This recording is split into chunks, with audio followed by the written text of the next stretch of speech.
پہنچتی ہے جہاں تک تیری نالین کی مٹی، ہاں کس طرح جبریل بھی پہنچے نہ، ظاہر ہو تو ہر برقے گلے تک تیری خوشبو، غائب ہو تو دنیا کو سراپا نہیں ملتا، وہ اسم کے جس اسم کو لمجو ملے ہر بات، وہ جسم کے سورج کو سایہ نہیں ملتا۔ صدر ذی وقار، یہ اس پورے عالم پر پڑتی سنہری کرنوں کی روشنی،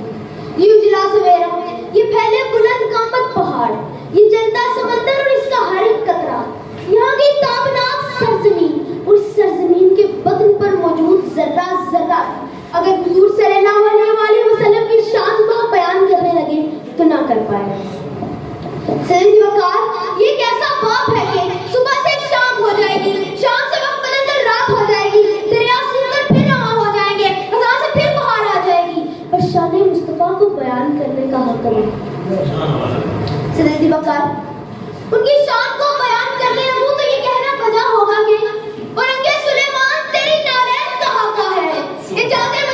مسیحا تیری بکھری ہوئی خوشبو ہے، ان کے کیسوں یوں ہے جیسے کولین کی سرزش، ان کے سینے پہ آیا پسینہ سر چشمہ کوثر،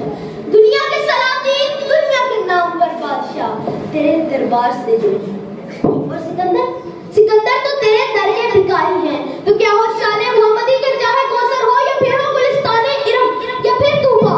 ایسا لگتا ہے کہ یہ سب تیرے شہر کی بکھری چیزیں۔ سبحان اللہ۔ الہام کی رمجھم کہیں بخشش کی گھٹا ہے، الہام کی رمجھم کہیں بخشش کی گھٹا ہے، یہ دل کا نگر ہے کہ مدینہ کی فضا، سانسوں میں مہکتی ہے مناجات کی گلیاں، سانسوں میں مہکتی ہے مناجات کی گلیاں، ان کلیوں کے کٹوروں پہ تیرا نام لکھا، آیات کے جھرمٹ میں تیرے نام کی مسند، آیات کے جھرمٹ میں تیرے نام کی مسند، لفظوں کی انگوٹھی میں نگینہ سجڑا۔ صدر ذی وقار، اگر کسی نے زندگی کا کوئی بھی پہلو ہو یا کوئی بھی واقعہ، اگر کسی نے دیکھنا ہے تو دیکھے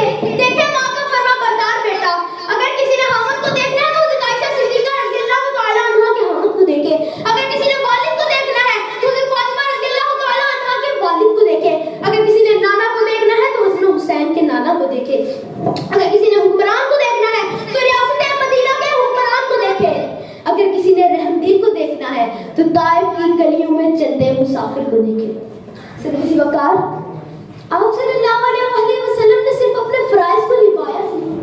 بلکہ نبھانے کا حق ادا کر دیا۔ آپ صلی اللہ علیہ وسلم کی سخاوت ایسی کہ جس نے حضرت ابوبکر کو ابوبکر صدیق بنا دیا، آپ صلی اللہ علیہ وسلم کی شجاعت ایسی کہ جس نے حضرت علی کو حیدر کرار اور شیر خدا بنا دیا، حسن کو مجتبیٰ بنایا تو حسین کو سید الشہداء بنایا، اور پھر بلال حبشی کو پاس بلا کر سینے سے لگا کر کلمہ پڑھا کر اذان دینے کے لیے چھت پر چڑھا دیا۔ جس طرف چشمے محمد کے اشارے ہو گئے، جس طرف چشمے محمد کے اشارے ہو گئے، جتنے ذرے سامنے آئے ستارے ہو گئے۔ صدر ذی وقار، اب اس موضوع پر کچھ اور کہنا سورج کو چراغ دکھانے کی مترادف ہے۔ جبین وقت پہ جس نور کا اجالا ہے، جبین وقت پہ جس نور کا اجالا ہے، وہی سرور دل و جان کملی والا ہے، اسی کی ذات ہے قرآن کی حسین تفسیر، اسی کی ذات ہے قرآن کی حسین تفسیر، اسی کا کل و عمل مستقل حوالہ ہے۔ آپ سب کے ساتھ